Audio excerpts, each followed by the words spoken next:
Renato, para terminar o Santos 1, Palmeiras 0, só para não dizer que são todas as notícias boas, para rivalizar com o placar, que é magro, mas é importante para o Santos, né, ter essa vantagem no jogo de volta.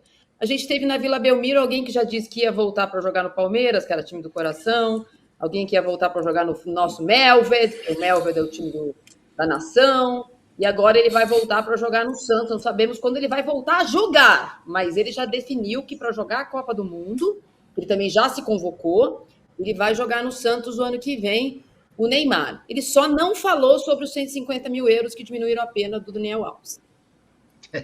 Isso ele não vai falar, Marília. Infelizmente, isso ele não vai falar. Agora, sabe que eu não acho tão fantasiosa essa ideia dele voltar para o Santos no meio do ano, não? O Neymar pai já deu Eu não estou algumas ouvindo Casão. entrevistas. Desculpa. Eu acho que o Casão falou alguma coisa para você e não apareceu a voz dele. O Não, não Renato, tá apareceu. ouvindo agora? Diga. Tá ouvindo? Tô ouvindo. Renato, ele não vai falar, o Neymar não vai falar sobre esse dinheiro que ajudou o Daniel Alves, porque ninguém vai perguntar.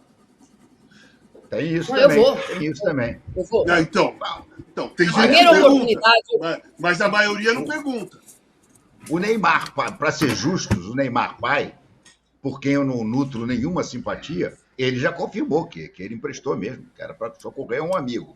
E aí disse depois que depois 1 milhão de euros ele não, aí já não se meteria mais.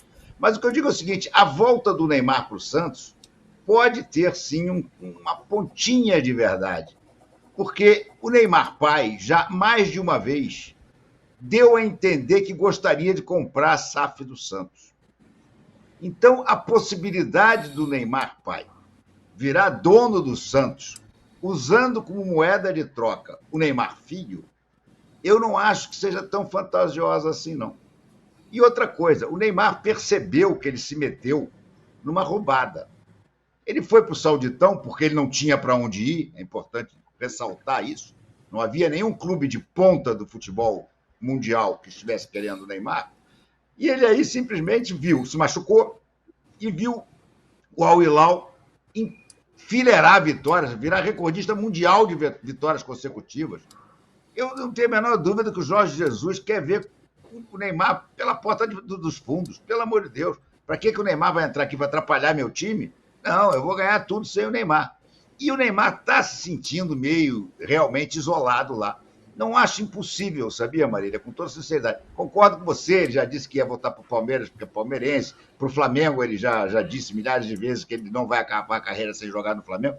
Mas para o Santos, nesse momento da carreira dele, e a Copa se aproximando, não acho impossível, não, se houver uma composição através da qual Neymar pai se torne dono da SAF do Santos, usando o valor do salário do filho, que aí o Santos vai pagar menos, enfim, uma série de coisas que podem ser jogadas nessa equação e que terminem com o Neymar realmente vindo jogar os últimos anos da carreira no Santos, que será do pai dele. E dele, né? É óbvio, dos dois.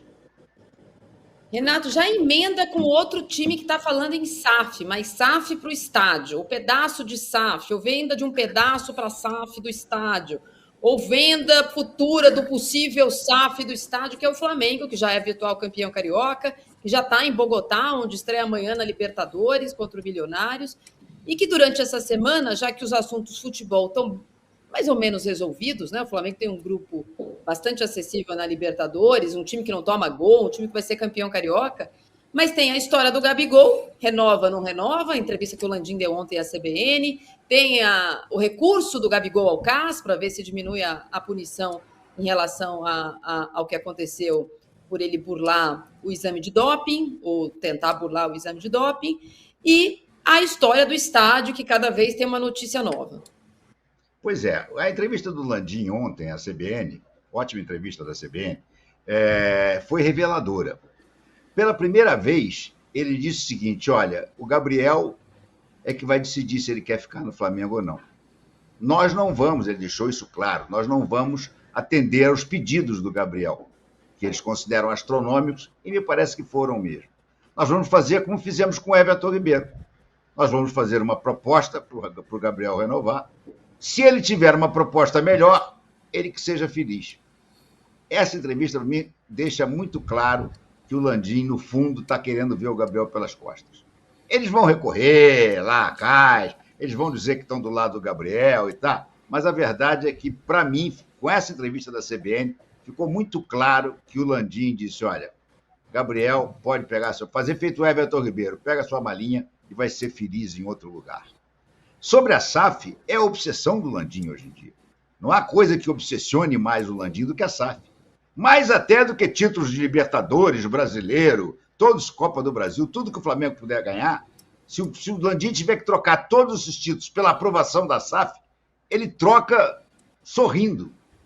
Porque a SAF é a possibilidade dele continuar no poder. Seja a SAF comprando 20%, 25% do Flamengo, o Flamengo inteiro, não só o estádio, como ele diz que o Bayern fez, só que o Bayern tem uma diferença básica, né? Está as regras da Liga Alemã, da Bundesliga, que nenhum clube pode vender mais do que 50%, não pode vender 51%.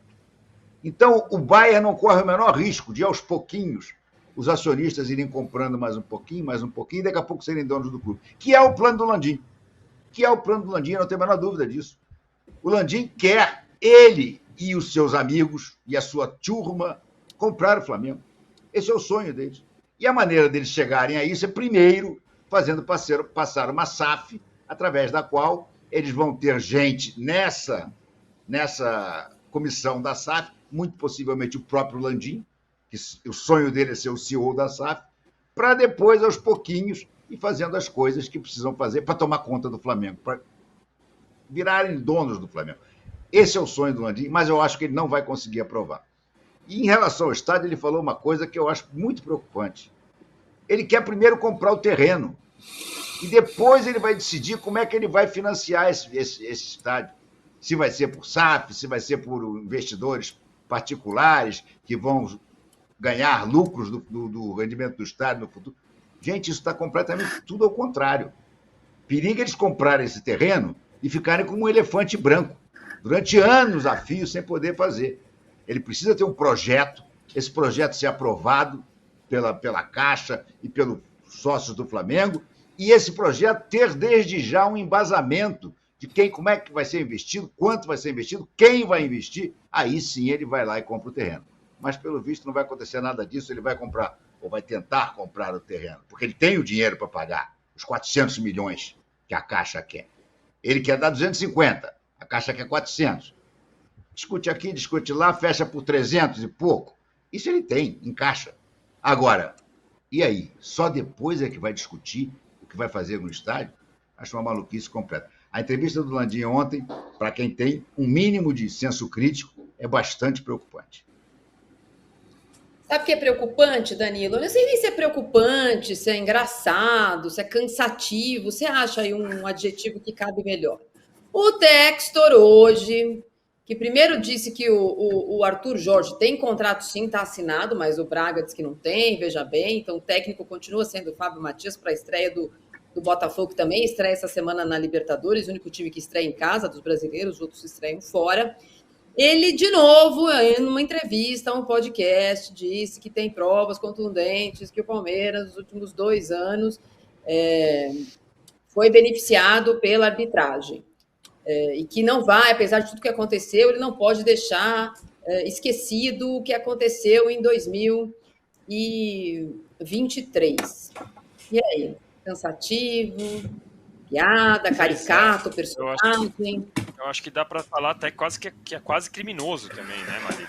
Porque o que ele faz praticamente ele fala sem apresentar nenhuma prova.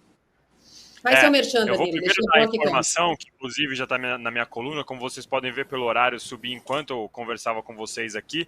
Então vamos lá, subir essa taxa de likes aí, 2.500 pessoas, vamos lá, gente. Primeira informação, sem dar opinião aqui. A informação é a seguinte, o Textor deu essa entrevista hoje de novo, reforçando algumas coisas que ele já tinha falado lá atrás. Desta vez ele falou que o Palmeiras tem sido beneficiado nos últimos 2 anos, né? Nas últimas vezes ele falou do 2023 e tal, agora ele falou sem prova nenhuma, pelo menos apresentando a prova, não apresentou para ninguém, simplesmente falou da boca para fora, que o Palmeiras tem sido beneficiado há 2 anos. Logo depois que o Textor deu essa entrevista, eu conversei com o pessoal do Palmeiras. O Palmeiras já estava finalizando 2 ações, uma na esfera criminal e uma na esfera civil. O Palmeiras vai entrar com essas 2 ações contra o John Textor e já estava com essa ação praticamente pronta com as últimas declarações. Quase de hoje, engorda o material, engorda o livrinho que o Palmeiras vai mandar para o tribunal para exigir ao menos que o Textor prove o que ele está falando. Afinal, ele está falando de manipulação de resultado, manipulação de campeonato, o que é muito grave. Todas as vezes que o Textor se comporta assim, eu lembro um pouco do Eurico Miranda, quando a gente vê o que ele fazia naquele documentário muito bom do Globoplay e tal, quando ele causava uma certa rivalidade com o Flamengo, quando ele falava algumas coisas sem muita prova. A grande diferença é que o Eurico Miranda, ele lia e sabia de cor e salteado cada artigo do regulamento para poder usar a brecha. O Textor não, o Textor está aqui fazendo uma galhofa, está se comportando como qualquer um que a gente imaginava aqui, do dirigente mais despreparado que tem no Brasil, cometendo um crime, porque o que ele está fazendo é crime, ele não pode falar esse tipo de coisa sem apresentar as provas. E aí, claro, a gente vai lembrar o auxiliar do Abel, o João Martins, o Felipão, o Renato Gaúcho, eles já falaram, isso é coisa do sistema, isso é coisa lá de dentro, isso é coisa lá de cima. Eles falam de uma forma genérica, o que também não pode ser tolerado. Agora, ele falar, o Palmeiras está sendo beneficiado há 2 anos, sem mostrar nenhuma prova, é muito mais grave do que uma coletiva ali de imprensa, um xingamento do juiz, um xingamento de estão nos roubando quando eles fazem esse símbolo aqui e tal. É muito diferente. O Textor é um presidente, é o dono da SAF do Botafogo, precisa ter muito mais responsabilidade com o que fala. Nas poucas vezes que ele apresentou alguma coisa, era muito frágil. O Botafogo fez 17 pontos no retorno, perdeu o campeonato não só para o Palmeiras, perdeu o campeonato para o Grêmio, perdeu o campeonato para o Flamengo. O Botafogo ficou na pré-Libertadores, a gente vai lembrar, e passou do Red Bull Bragantino nessa fase. Então o Botafogo não ficou só atrás do Palmeiras, mas ele escolheu por algum motivo o Palmeiras e não apresenta provas. Então, o que o Palmeiras vai fazer é exigir nos tribunais que ele mostre essas provas. Lembrando que a CBF já entrou também com ações contra o Textor, e aí eles têm conversado ali, o Textor e o Edinaldo têm conversado para tentar entrar num acordo para que essa ação seja retirada. Mas é mais um capítulo engraçado, criminoso, galhofeiro, sei lá qual que é a palavra, um absurdo o que o John Textor tem feito nessas declarações. Eu já quero pedir desculpa aqui, porque eu fiz a enquete, eu estou me autoflagelando. Neste momento, acabou a farra com a maior mentira de 2024, está levando por 61%, e eu deveria ter colocado as provas do Textor, né? Eu deveria ter tido essa alternativa na enquete. Eu me esqueci, de novo me penitencio aqui, porque, de fato, essa história ela é pouco responsável, para dizer o mínimo, para ficar dentro dos argumentos republicanos. Se ele tem prova, ele apresenta. Se ele não tem prova, ele lamenta o que aconteceu com o Botafogo no ano passado e fica, aquele dia lá nos prejudicaram. Agora, provas de que o Palmeiras prova é uma coisa muito mais forte. Vamos mudar de assunto, estamos no final do programa, vou passar a bola para o Renan, ele pode escolher dessas duas, uma quase virada e a outra virada. O Bahia, com muito mais investimento, todas as contratações possíveis que quiseram, não deixou embora o Caio Alexandre para o Palmeiras, contratou o Everton Ribeiro, todo mundo queria o jogador do Fortaleza, contratou o jogador do Fortaleza. O Bahia estava vencendo por 2-0, o time do Rogério Ceni, no segundo tempo tomou 3-2 do Vitória, numa mudança tática questionável, numa pressão alta que minha filha de 5 anos faz melhor. 2 bolas nas costas, 3-2 para o Vitória. E o Atlético Mineiro, meu Deus, 2-0 em casa, dessa vez vamos ganhar do Cruzeiro em casa, acabou a maldição? Não. Gol contra, bizarro de novo, 2-2 no jogo de ida. Lembrando que Cruzeiro e Atlético jogam quinta-feira nas suas estreias em torneios sul-americanos, e não é pertinho, não. Um é na Venezuela e o outro é no Equador. Você pode escolher um dos dois, o outro é bom. Qual que você quer, Casão? Você tem a preferência? Você tem a preferência, claro. Para eu falar? Para eu falar ou você? Você escolhe, eu falo do outro. Não, então eu vou deixar o mais legal para você. Você fala do Bahia e Vitória. Cruzeiro e Atlético. O Atlético não consegue ganhar do Cruzeiro em casa. E olha que é o seguinte, o campo é novo, hein? Não é que teve 300 partidas. O campo é novinho. 3. Teve... 3 jogos. 3 jogos. 3 jogos. São 3 jogos. 3 jogos. 2 derrotas e um empate.